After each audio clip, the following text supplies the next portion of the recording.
Hello, my dear friends. Hope you're doing well. Mike Sharif here. Thank you very much for taking a listen to this episode. We're going to be talking about a case study review of a book that we launched for a brand new business. So both the book and the business started almost exactly 1 year ago. I'm recording this now on January 8th of 2022. So we're going to be analyzing 12 months, which puts us back to January of 2021. We'll take a look at all the numbers, I'll break down some of the lessons, and then I'll show you what we're going to do next for this particular business. So let's go ahead and break down the numbers. It's the stuff that everybody's most interested in. This book launched in mid-January of last year and sold 12,034 copies. So this was a book inside of a book funnel as we teach and help our clients to do. We've done 50 of these so far with clients, and I've been doing this myself since 2012. And I have to tell you, 12,000 books in a year is significantly lower than I would have expected. That comes out to about 32 books per day. I was quite disappointed by that, especially since so far in 2022, that same book in the same funnel, no changes to the funnel, no changes to the book, has been selling 150 copies a day so far, basically since the second week of December. And I'll explain a little bit why, but basically it's because we hired really bad media buying agencies more than once this last year. So 12,000 books over a year is, in my opinion, underperformance, pretty significant underperformance for what we expect for our own stuff internally. Now, so those numbers are disappointing, but we had a lot of other really great numbers, which we're very happy with. The average lifetime value, so of somebody who purchases the book, on average, they go on to spend $183.91. So everybody who buys a little low-cost book within that first year ends up spending about $183. So that's really good for us. We like that number. I prefer, in general, to have a lifetime value above $225 if I can. That tends to work within this model. And with this particular business, we can absolutely do that. You may be asking, how the heck do you get an average lifetime value of that, that much? And it all has to do with the back end. What are the offers that you're selling people after they purchase a book and read the book? That's really where you are able to increase that. So this next year, we'll probably focus a little bit on upping that to $250, I think we can do. But we're happy with that 183.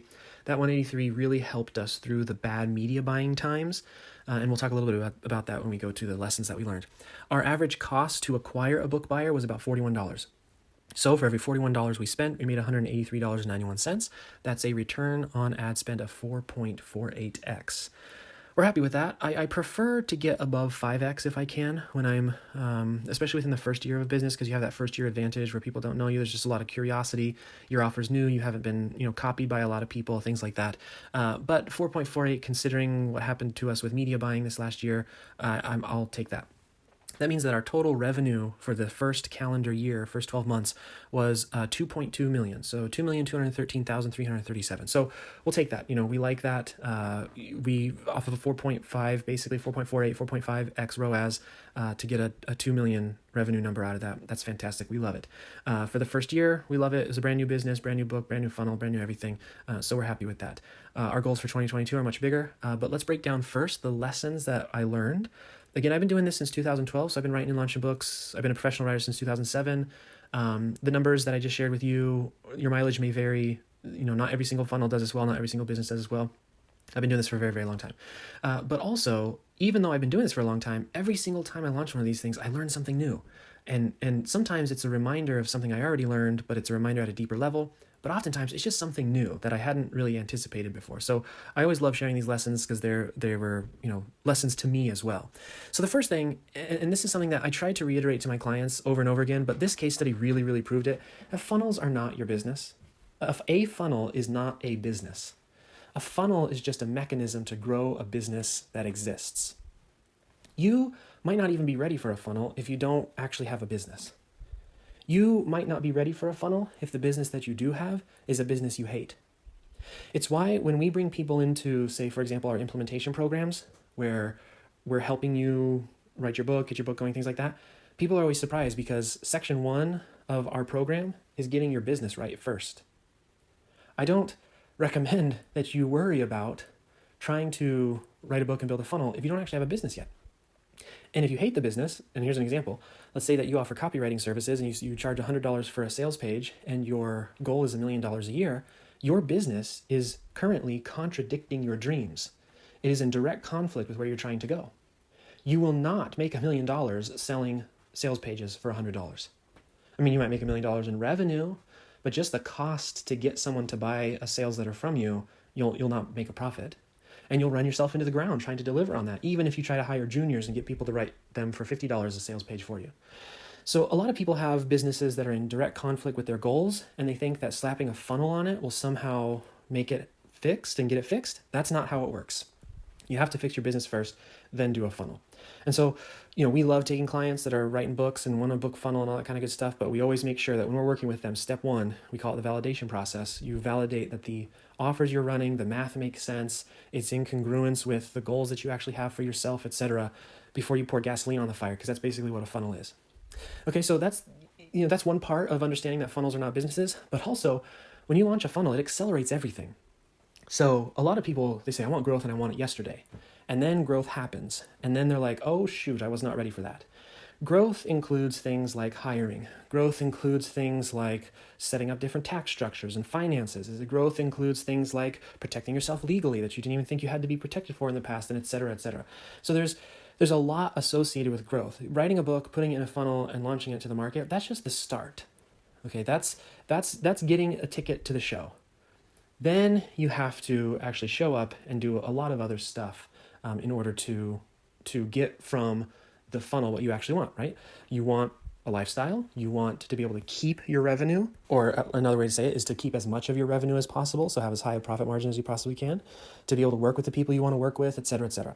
A funnel doesn't fix all that. It just accelerates what's already set up. So that's always a good lesson to learn. And this year we really felt it, because to go from 0 to 2.2 million in 1 year off of one book and a book funnel, there's a lot of growth stuff outside of just marketing and sales that had to take place. There was a lot of putting the right people in the right seats, getting systems built, making sure that we were protected, making sure that we were taking care of our people, hiring the right teams, making the right decisions along the way, making sure we were serving the right people, and all that kind of good stuff. So that's always something to remember. We throw out, hey, we made 2 million in 12 months, and everyone's like, let's go for it. And I'm always like, okay, yeah, let's go for it, but let's understand what we're going for. Build the funnel. That's just the start. The real work happens after that. Okay. Next is, this is a fun reminder. This is the first business I've started in a long time. So this business was started in 2021. The last business I started was in 2015. I still have that business. And then the business that I started before that, I think it was late 2013. I've started one in 2012 and then one in 2007. So I currently own all of those businesses still. But this is one, and this is interesting because in the world of internet marketing history, the difference between 2015 and 2021 is much bigger than the difference between, say, 2012 and 2015. Not just in years, but in progress. 2015, 16, 17, that's when Russ Ruffino and Sam Ovens and all these types were really starting to make a big name for themselves off of VSLs and running cheap traffic to short videos and using hardcore sales tactics to close. And that's sort of, that's how far and how old some of this stuff is that people are still kind of hanging on to, even though it's 7 years later. But one of the things that was really interesting to me in launching this business now in 2021 was trying to figure out how can we cut through a very jaded marketplace. So this book and this business that I started just this last year was in a highly competitive and very jaded market. And I think there's a misunderstanding around this concept of a jaded marketplace or jaded prospects, because a lot of people think, jaded means they're cranky and they're angry and, I would never want to work with them and they'll never believe anything you say. And that's not it, right? I'll give you an example of someone who's jaded. Me. I'm very jaded around media buyers right now and the media buying agency industry as a whole, because this last year, we got took to task here. We were paying, at one point we had $15,000, $20,000 a month, just the fee, and they were delivering 3 times worse the results than we could get on our own. That's not including the cost of the fee. And this was again and again and again. We'll talk a little bit more about media buying agencies later, but I am jaded, but I still want somebody to run traffic. Right? And this is a truth about jaded markets that people overlook. Jaded markets aren't broken markets. People who have gotten ripped off before still have the same dream that they had when somebody took their money and didn't deliver. Right? They still have that dream. They're just way more skeptical. They're way more cautious. They don't believe as much. And so we launched this book in this market, and we run a book funnel and we get it in people's hands. And it was shocking at how many people read the book and showed up to the sales call saying, I've been screwed by this person and this person and this person, but I'm coming here because I read your book and I think this is going to work for me. Now, why? I'm not saying I'm a good writer or anything. That's not the point of that story. The point of that story is to compare that experience to, say, a webinar or VSL. Webinar and VSL, your job is to make promises and then to try to justify those promises and get them to book a call, right? That's webinar VSL. I'm going to make a whole host of, learn how to do this in 5 days or whatever it is, and then I'm going to, try to justify that, and then hopefully you'll believe it. It's a very forward approach.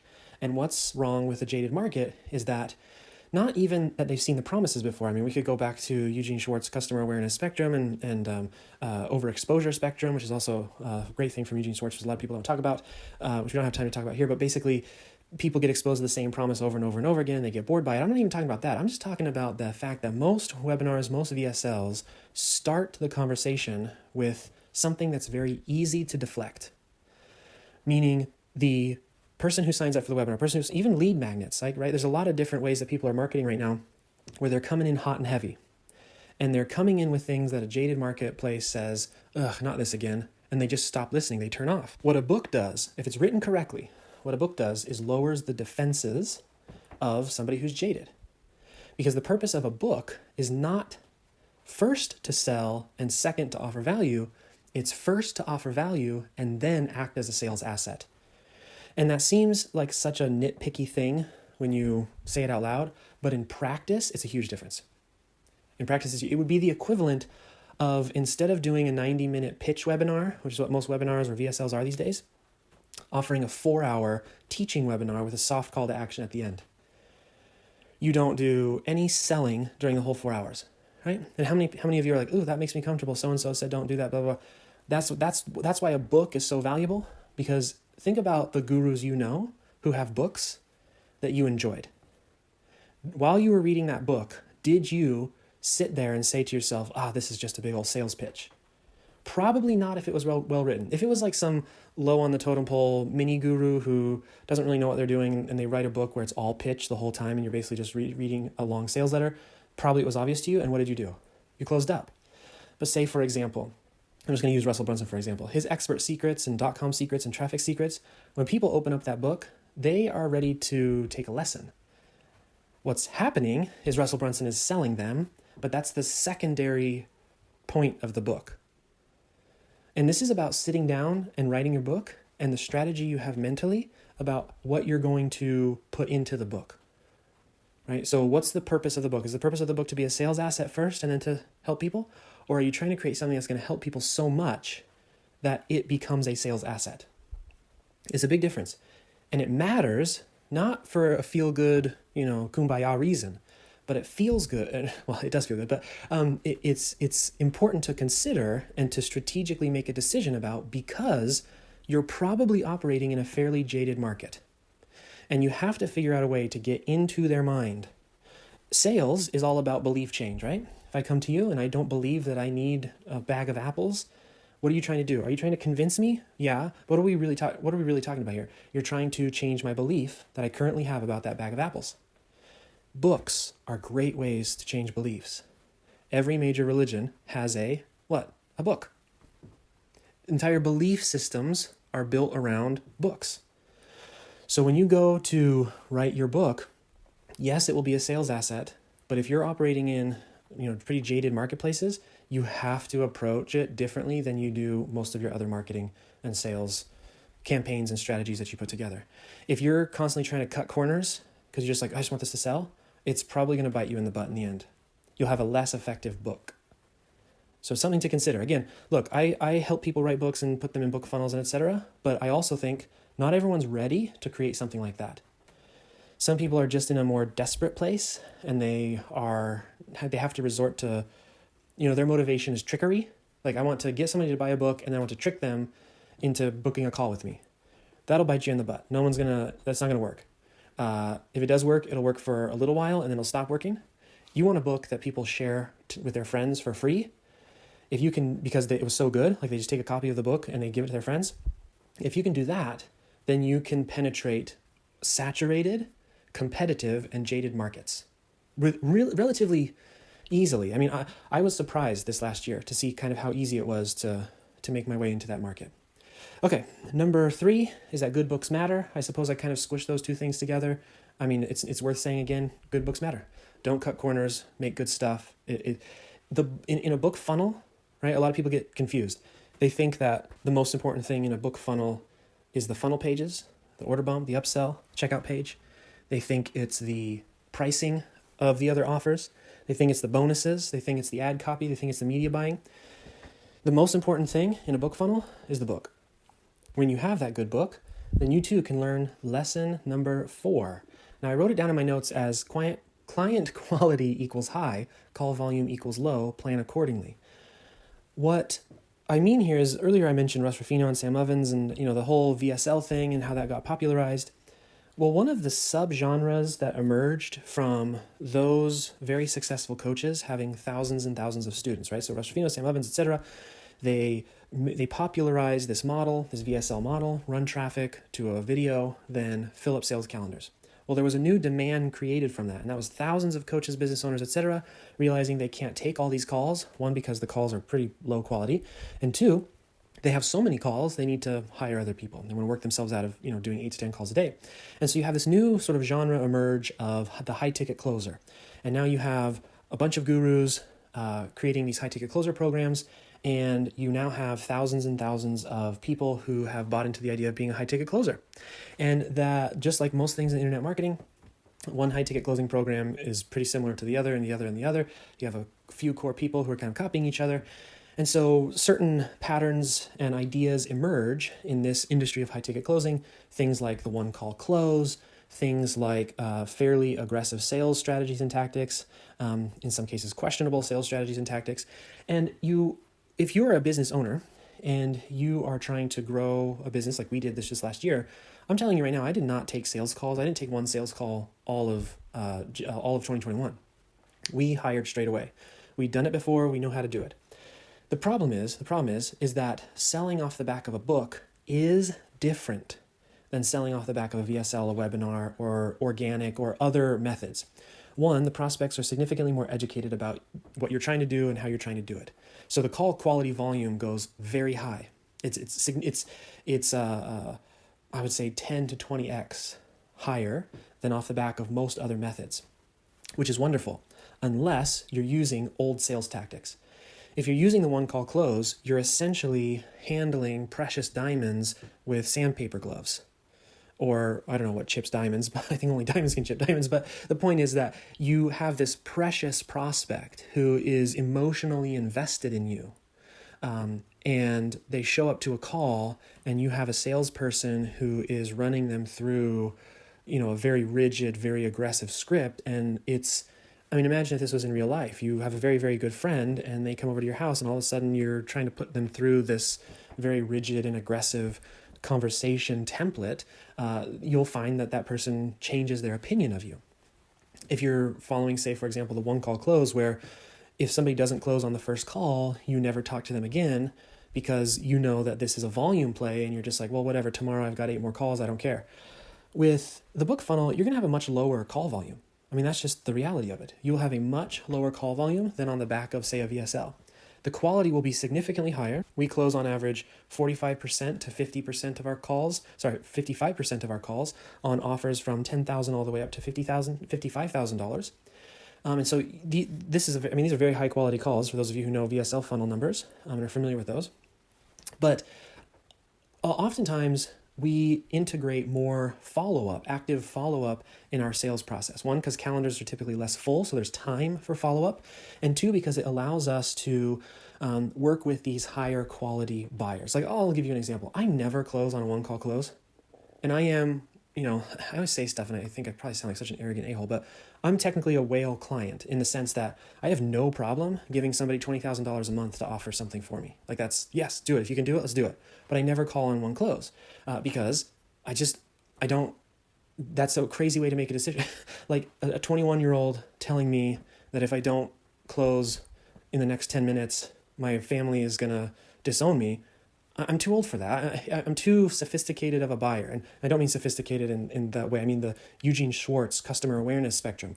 I'm too far along in my exposure to the market to know that that's true. And I would say in 2022, I don't know too many markets that aren't made up mostly of sophisticated buyers. when there aren't very many undiscovered niches at this point in the game. Internet marketing is old now. I've been doing it since 2007. Okay, so it's old. Like it's not as undiscovered as people want you to believe when they're trying to sell you something. And so what happens is when you have a book, you're able to actually work with significantly better clients, in my opinion, if you make adjustments to your sales process to be able to sell to those people. Whenever I get one call closed attempted, I'm very much turned off.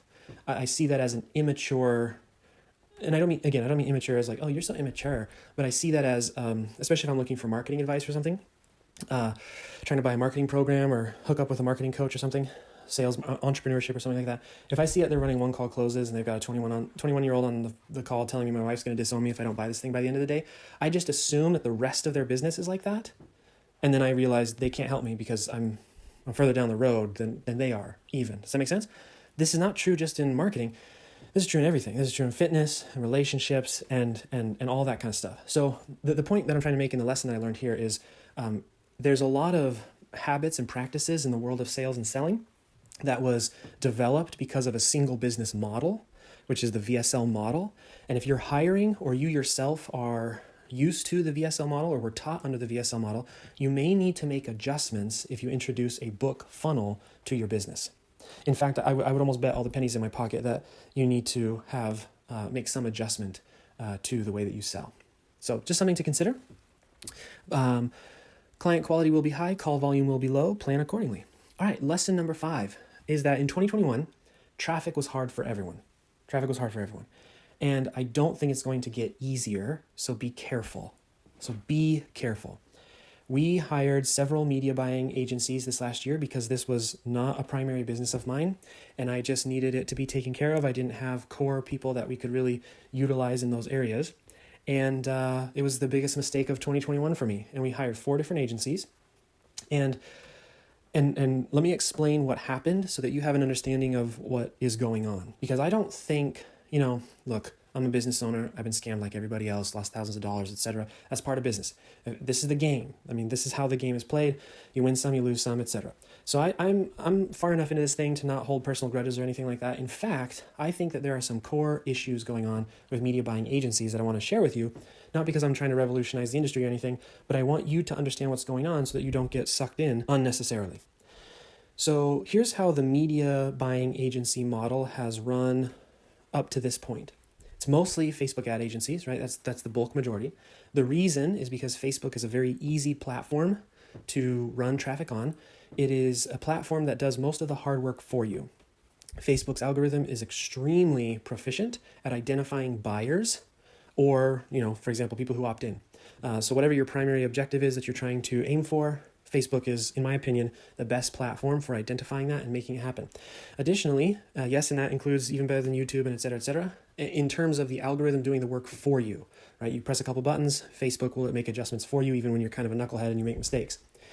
Additionally, Facebook ad creative is unbelievably easy to create. It's, you can use a stock image in a couple of words and you have an ad creative. Not the same deal at all for, say, for example, YouTube or TikTok or et cetera. So you have this very easy platform, and you had people who got really, really good at it. And these are the media buyers. These are the founders of these media buying agencies. They got very, very good at it. They got good at it when it was incredibly easy to do. Okay, and not to discount anybody. I'm not saying that their skills aren't worthwhile or anything like that, but they got good at it in the gold rush era, where it was cheap, there was very little competition, and it was very easy to do. Then what do they do? Like any good person who is successful at something, they want to grow to the next level. And so they appoint themselves the CEO and they start hiring what they call junior media buyers. If you're familiar with hiring theory, these are people who are lower on the S curve, which is to say they may have enthusiasm, but they don't have skill. Therefore, they're very inexpensive to hire. These founding media buyers, now CEOs, did this because they need margin within their offer so that they can make money as well. This is where the problems really started. The problems start here because, first off, the people who are actually handling the client's accounts are juniors, people who don't know much, if anything. And then the second problem is the people who are good at media buying don't necessarily make good CEOs. These are two very different skill sets. You can be technically proficient at a thing and be a horrible leader. You can be a horrible trainer. You can be a horrible teacher. And a lot of media buying agencies have this problem where you have people who don't know what they're doing, the juniors, being run by people who don't know how to run people. And that is a lot of the media buying industry. You'll see it in, especially, for example, you may hire a media buying agency because you followed this guru for a very long time, and the guru has been teaching all of his stuff, and you're very impressed by this person. You hire the agency, and you get really bad results. And you say, what the heck's going on? It's because the guru wasn't running your account, the junior was, okay? And the guru hasn't yet set in systems and developed their people enough to be able to actually replicate what the guru can replicate. Doesn't mean the guru's bad at what they do, or that they can't run ads. It's just that the company and the systems themselves are broken. So you get caught in this trap. That was media buying. That's always been media buying. But that problem got exacerbated this last year and a half when Facebook just went bazoinks. And they lost their minds. When iOS 14 rolled out, when they were getting investigated and all this kind of stuff. And Facebook it was a very tumultuous time in the ad platform's history. And what that meant is you had frontline workers, juniors, who really didn't know what they were talking about, and then CEOs of media buying agencies who were so disconnected from the day-to-day that they also didn't know what they were talking about. And a lot of people this past year and a half, 2 years, have gotten caught up in that sort of perfect storm. If you yourself have experienced diminishing ad returns, it might be your agency. Might not actually be your stuff. I would say more people are turning offers off because of their agency than because the offer is actually dead. I don't think people understand how long offers can go if you just refresh creative. I mean, you can run offers for a long time. Years and years and years and years. You just got to keep refreshing creative, try new things, but it's not the quote-unquote the platform. And I'll give you an example. We hired somebody, we gave it one last try. We hired who everyone said was the best of the best. And, again, the guru at the top was the best of the best. We wanted them to run $100,000 a month just as a test. They started running it. They took our cost per sale from $40 a book to $140 a book. And what did they do? They said it's the platform. We let them go for 7 weeks, and then we fired them. We took it over. Within 24 hours, we got it back down to $40 cost per sale. So you have to be careful with all this stuff going on. Again, I'm not against media buying agencies. I'm sure there's some agency out there that's wonderful and amazing. The 4 that we hired this last year weren't. But what it is important for you to understand that when you're hiring a media buying agency, it's a very tumultuous time to be an agency right now, and there are a lot of things stacked against agencies. The business model, the difference between CEO and technical practitioner, and then platform volatility. Right now, a lot of agencies are trying to jump into multiple platforms. What does that mean? It means everyone's learning something new. So they say, we're good at this, and this, but you don't know that you might actually be the first account they're trying this stuff on. Okay. Again, I'm not trying to diminish the media buying agency world or anything, but you have to, none of this is reason to not work with media buying agencies. But if you go into it blind, that's really dangerous. And that we did go into it blind. Because remember, I told you, last time I opened a business for the first time was 2015. It was a different landscape for media buyers then. I came into a different landscape of media buyers. And we haven't used media buyers before that, right? This is like something that we re-entered into. And so this is like a rediscovery of the media buying agency industry.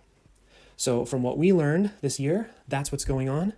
You do with that what you will in terms of information. What we have decided to do is to bring everything in-house on this business, which is what we've done for all of our other businesses. A big reason that we have brought it in-house is not necessarily because we tried 4 agencies and they didn't work. I have no problem continuing to try until something works, but because we realized how tumultuous traffic is right now. Agencies are jumping from platform to platform. Some agencies are struggling to keep their, for example, their business account managers open, things like that. And there's just a lot of operational chaos going on in agencies. And I don't want to have to pay for that. I don't want to pay someone else for them to figure it out. Okay. And so not only do I not want to pay for it, but all organizations are slow to move. So if I'm a client in an agency that's well staffed, meaning there's lots of people involved, and there's juniors and seniors and project managers and things like that, to affect change in an organization like that is slow, right? Somebody has to be in charge of development of new strategies. Those new strategies then need to be passed on to the next person, then implemented, then trained, then experimentation, and blah, blah, blah, blah, blah, blah, blah. When you bring it in-house, we can do that same thing in like 3 days, right? If we just have one person run our ads, we have somebody who's like, hey, I figured this thing out. Can you do it? Yeah, I'm doing it. Done. We don't have to wait for team approvals and team meetings and all this kind of stuff. So we're bringing in-house for operational efficiency, which in and of itself will reduce the overall cost to us for media. Okay, we are going multi-platform. We already are multi-platform. We would have been multi-platform a long time ago, except we use media buyers instead of just doing it ourselves. For those of you who are really in the beginning stages of running ads and things like that, it's uncomfortable, and it's not terribly, it's not the dream, picture perfect entrepreneurial life, but I would recommend learning ads yourself as best as you can, even if you plan to outsource it as quickly as possible, just so you know what's going on. One of the interesting things about this past year was watching all of the media buyers in defending their poor performance, thinking that we didn't know what we were talking about. So on the surface, we look like a 1-year-old company, right? Well, shoot, when we hired our first people, I think we were only like a 2-month-old company. But I've been doing this since 2007. The team that I brought along with me has been with me since 2014. So we knew significantly more than I think any of the media buyer agencies knew that we knew. And it was really interesting to see how they spoke to us in defending their lack of results. And I just thought about all the actually new business owners out there that are probably buying from these people. And again, I don't think these people are trying to be evil or anything like that. They're in a tough situation. Everything I said is true. It's tumultuous. They're working with juniors. They probably aren't that good of a CEO. So of course, they've got to defend themselves. How else are they going to keep bread on the table and all that kind of good stuff. So just as a sort of word of warning, again, not that you don't need to buy media agencies, but go in with eyes wide open, have at least a minimum understanding of how the whole thing works, just so that you don't get pushed around. Okay, because desperate times call for desperate measures and all that kind of good stuff. And I think media buying the past year or two has been in something of a desperate sort of situation. At least that's what we noticed as compared to 2015. Okay. And then the last thing, by the way, just as a general note, if you've noticed that all of your stuff has just stopped working all of a sudden, and you're using a media buying agency, I would look there first. Like I said, we're in this like weird bubble because we internally do all of our stuff. Everyone always talks about how ads aren't working anymore and iOS 14 broke everything and all this kind of stuff. We never see that. Like whenever people are saying the sky is falling, we look hard at our numbers and we just don't see it. And again, I think it's just part of that cycle, the internet marketing cycle, the cycle of the business model of media buying agencies, people parroting what other people are saying without actually having access to data. So if your stuff all of a sudden stopped working, and you're using a media buying agency, I would look there first. If you aren't using a media buying agency and everything stopped working, you probably just need to refresh your creative. You probably overexposed your market to the same ads, to the same page, but that doesn't mean you overexposed the purchase power of your market, meaning maybe 2 million people saw your ad, but 1 million of the people within your market would have bought, but so you just need to give them another look. Anyways, that's a little side note. Okay, let's see, what are we? Number 6. Having fun matters. It really matters, especially if you're running a book funnel. I know it seems totally random and irrelevant. How is it tied specifically to book funnels? But think about what's happening. When somebody reads a book, it's a very different interaction than a webinar or any other marketing strategy that you could use. There is an emotional component to book buying, and then book reading. So there's a difference between a reader and a customer, a reader and a webinar attendee, a reader and a group member in your Facebook group. There's an emotional component. If your audiobook is 4, 5, 6 hours long, human beings cannot help. The brain is wired to form an emotional attachment to the people and things that we spend a lot of time with. Okay? So keep that in mind. And imagine this scenario. You have read someone's book. You think the world of them now because they change your beliefs. They changed your thoughts about stuff. You have new ideas. Maybe they even had an exercise in the book and you did the exercise in the book and now you can see more possibilities and you accomplished something or you repaired a relationship, whatever it is. And you're on this person's email list and all of a sudden they start treating you like you're garbage. This is a very interesting relationship dynamic. You read this book. You care significantly about, you really think highly of this person because you spent so much time in their head consuming their language.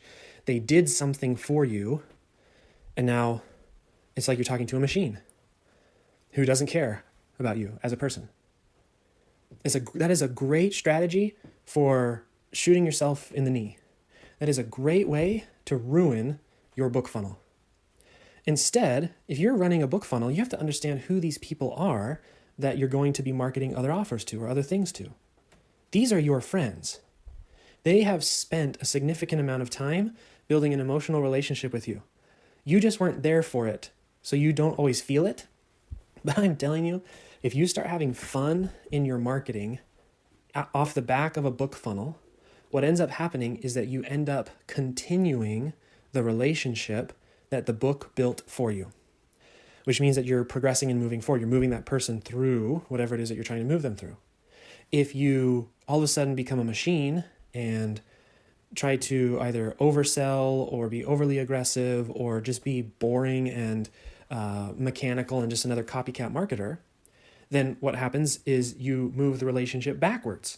So the book does all this work to move someone towards you, and then you push them away. It's like, all the weird things that people do in relationships. You have 3 amazing first dates, and then the 4th date, they don't call you back, or, they start acting weird, and you're like, what the heck is going on? It moves things backwards. So having fun isn't just a fun thing to do. It's a good strategy for keeping the momentum going off the back of a book funnel. All of the best emails and promotions and etc. that we've ever done off the back of book funnels were designed and created with that in mind.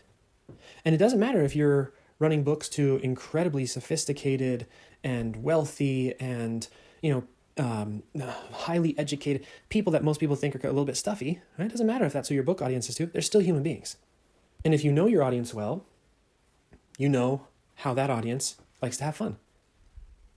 And 9 times out of 10, it starts with you having fun, right? You can't go in and imagine you go to a party and you say to yourself, I'm going to have fun. And you memorize a bunch of jokes and then you stand in the middle of the party, yelling out your jokes in a monotone voice. That doesn't work either. It does have to be sincere and you do have to enjoy it. And that leads me to the last thing that we learned this year. And this was a reiteration. And it's just do it your own way. Take everything I've just said and throw it out the window if it doesn't jive with you. There's no point, okay? There's no point in doing something just because somebody else did it. That is the dumbest thing to do in your business. If you want to write a book and you want a book funnel to sell that book for you, let's work together. We can totally help you. If you don't want to write a book and you don't want to do a book funnel, don't buy anything from us. Go find something else that is more aligned with what you want to do. When we started this business back in January of 2021, this new one that did 2 million or 2.2 million in the first 12 months. When we started this, and by the way, 2.2 million, I'm so angry at the media buyers because that should be closer to 4, but that's another audio for another day. Although I will admit I've gone a little hard on media buyers this audio, I do apologize. If you are a media buyer, just help us revolutionize the marketplace and stand out and be different and actually care about your people. But this is $2.2 million in 12 months. Wow, that's wonderful and amazing. When we started back in January, like I do in every project I do, I always try to get as much advice as I possibly can. Consultants, coaches, etc. They were all saying, no, you got to do VSL webinar, VSL webinar, VSL webinar. Everybody was saying that's the best way to get on calls, high ticket. And I didn't want to. I just didn't want to do it. And so I did it this way instead. And I think you can't underestimate this fact, which is, could a VSL or webinar funnel or lead magnet or LinkedIn or Instagram or whatever, could other strategies have made me more money? Maybe. Could other strategies have been more effective and efficient? Maybe. Could they have brought me, higher profit margins or something? Yeah, maybe, probably. I don't know. I've never tried them. What I do know is that I wouldn't have done them. So, for example, is direct outreach, so sending DMs to everybody all day, is that more profitable than writing a book funnel and running a book? Well, probably. It probably actually is. I know there's a couple people who are doing high 6, high 7 figures off of 0 ad spend. Is running an open Facebook group more profitable than a book funnel? I don't know. Probably. I know lots of people doing really good numbers off of group funnels. That's wonderful. But I'm not going to do a group funnel. I don't have time, attention. I don't have the patience. I don't have the desire to do that. So I know that it's a useless campaign or marketing strategy for me because I just don't want to do it. I'm not going to sit and send direct outreach messages all day. I'm not going to do it. I can take all that time that I was going to do that and just write a book. Put the book up and then I forget about it. I've spent 0 time on this book since it was launched in January of last year. I like that so much more than what some other marketing method could have given me. And that is so important for you as a business owner to get in the habit of. It's about learning how to make decisions from within you rather than from the external advice that you're constantly consuming. Because especially if you're an entrepreneur who keeps running around in circles, like you keep busting your butt and you are not making progress, I would bet all the pennies in my pocket, it's probably because you are consistently using an incorrect decision framework. The decision framework you're currently using is, what are other people doing? What did that person say to do? What's working for them? And what you really should be doing is saying, what do I want to do? What will be fun and easy for me to do? What is something that I can consistently do over time? Because that is ridiculously more profitable than a theory that someday you might do something that you know deep inside you're probably not going to do.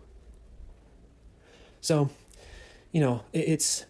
have fun, all that kind of good stuff, but do it the way that you want to do it. If you want to write a book and you want to do a book funnel, we can help you. Simple, book a call, peacefulprofits.com/call. It's that simple. If you want to do VSLs, if you want to do something else, these are the things that you have to decide. And when you do decide them, then you will make a significant amount of progress. Because it's all about consistency. And that's why I like book funnels. I write a book once, and then I don't have to deal with it again. So I don't really do Facebook groups because you have to constantly be like nurturing it and all that kind of stuff. It's just not really my thing. But knowing that about yourself, maybe that is your thing. I have someone on my team. She just came on in the past 6 months. She genuinely loves talking to everybody about everything. That's amazing. I'm like in awe. She probably should do a group funnel when she grows her business, because that's a big part of it. Anyways, sort of running in circles here on this one, but I wish there was a different way I could tell you how important it is, other than it's incredibly important. All right, so the last little bit of this audio, leave you with our goals for 2022 on this particular book and the funnel. This particular business, really the systems, the team, the offers, the back end, that's all kind of dialed in. Like I said, we do about $183 in lifetime value just in the first year. So you figure at least 6 months of this last year hasn't even meted out the entire lifetime value. But we want to look at getting that 183 per book buyer closer to 225, 250. That's the number we like to play with. That gets us up into the 5s and 6s in terms of return on ad spend, which for us, and in my experience, anything between 4 and 6x ROAS is really where you need to be if scale is your goal, meaning you want to work yourself out of the business, so you need to hire people, you want decent profit margins, you want to be able to pay your taxes and all that kind of good stuff. So between 4 and 6x ROAS. We have it now technically, but again, I think we're going to work on some stuff like that. What are we going to do? We're just going to add more offers, more opportunities to help people at higher and higher price points. And that's how we'll take care of that. So it should be relatively easy. It should be fun. We'll put together some offers that we can offer people that they'll enjoy. Next is I'm so disappointed in having only sold 32 books a day last year. That's just like not even close to anything interesting to me in terms of what we normally do. So that sounded like a diva, but I mean, 32 books a day for us, that's definitely underperformance, right? That, I saw that and I was just like, I can't believe that's all we did last year. What we are doing now is about 150. I'd like by the end of Q1 to be at about 200 books a day, holding strong and steady, a good system of refreshing creative so we can keep this thing going for years. I mean, books of all the different types of campaigns you can run, book funnels tend to have the longest shelf life. For example, .com Secrets from Russell Brunson's been going on, I think, since 2015, 2016. I think the last I heard he sold about 225,000 copies, 250,000 copies of his book. I mean, internet marketing, there's a lot of money to be made in internet marketing, but you have to understand it's a very small market compared to, say, health, which, so just to give you some perspective, relationships, general wealth, finances, things that's a little bit more broad market. I mean, you can sell hundreds and hundreds of thousands of copies of your book before it, ever actually, quote unquote, oversaturates a market. So that's just to give you some perspective. That's why I look at 32 books a day over a year. I would have liked a lot more. And we're going to hit that this year. We'll probably do about 150 to 200 books a day off of this one. That is normally what I would expect is a good sort of base performance for book funnels, 100, 150, 200 books a day.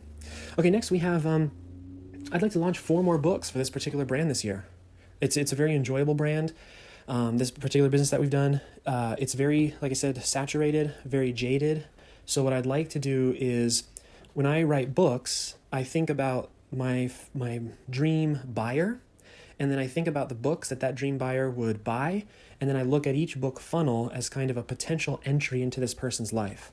So maybe they don't like that particular book that I wrote, but they would love another book that's on a kind of different topic. So for example, maybe I wrote a book, this isn't the actual business, but maybe I wrote a book about growing apple trees, and this dream buyer of mine didn't buy it last year. They probably never would buy that particular book, but maybe they would buy a book on soil production and how to create soil. If I'm selling something to do with farming on the back end, the apple, how to grow apple trees, apple farm, whatever, and the soil book, they both lead into that core offer. But I'm able to basically sweep more of that market by having multiple books. Additionally, we know from basic psychology, the more time you spend with somebody, the more you love and trust them. It's a filial imprinting or filial imprinting. I don't actually know the spelling of it. What's the quote? Don't ever judge somebody who doesn't know how to pronounce the word because they might have learned it while they were reading. Here's a little joke there for you. The little cheesy joke, I admit, but it's one of my favorites. The other way to think about books is that one book, that person sits down and listens to you for, say, 3, 4, 5, 6, 7 hours. If it's an audiobook, or they read it for 3, 4, 5 hours. If I can get them 2 or 3 other books that they would buy, and they're 3, 4, 5 hours each.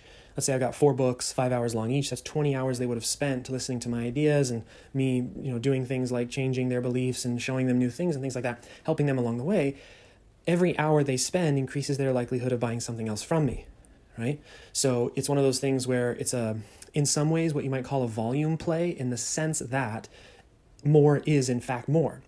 Somebody who reads 1 book from you isn't as convinced as somebody who read 4 books from you. So multiple books and multiple book funnels allows you to penetrate more of the market, but it also allows you to take those people who cross-buy and move them further along the process of becoming, whatever, a core client of yours or whatever it is you're trying to do.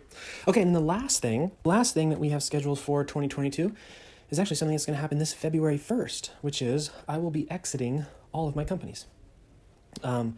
Now, exiting might not be the right word. I might be getting ahead of myself. I might just be so excited that I might be using a word that sounds bigger than it actually is. But essentially, I will be out of all of my companies, and I will work 1 day a week for 2 hours a day. It's taken many, many years for us to get to this point. And I've had to assemble an absolutely incredible team and that was very hard in and of itself. But by February 1st of this year, I'm recording this in 2022, I will be out of my companies, still a part of the company in the sense that, basically once a week I'll meet with my leadership teams and that's it. And then the rest of the week I'm out. I'm not going to be in comms channels. I'm not going to be checking Facebooks or doing anything like that. So that's very, very exciting. And I mention that because I'm able to do that because of the book funnel, right? It's like what we were talking about earlier. I'm not going to do organic outreach. I'm not going to do a bunch of social media posting. I'm not going to engage in activities that contradict what I'm trying to do with my life. A book, you write it once, set it in a funnel. There are people that can take that funnel and get it out into the world. We found this year it wasn't media buying agencies who were able to do that, but there are still people, there's internal people that we're hiring and training and things like that. But it is, once you build the asset can perform in lieu of you needing to perform for it. Does that make sense? So my marketing is, and a lot of my selling is done without me having to be a part of it at all.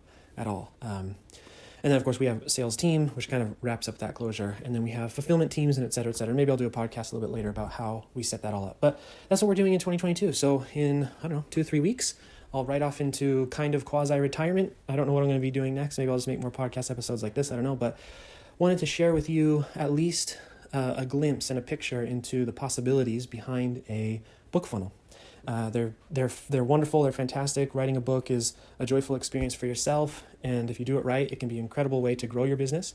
If you would like help from my my team, to help you write your book, grow your book, get your business ready for a book funnel, like some of the things we talked about today, then just go to peacefulprofits.com/call. We'd love to have a chat with you. Otherwise, I hope that you enjoyed this podcast episode. You might be seeing it on the YouTubes or anywhere else. If you do, please, leave a comment, share it, like it if you want. We really don't have any intentions behind these other than just to share the information as we find it. And then for those who are interested to come work with us. Otherwise, we love sharing this kind of stuff. We'd love to know what else you want to hear from us. And we'll talk to you later. Hope you have a wonderful day.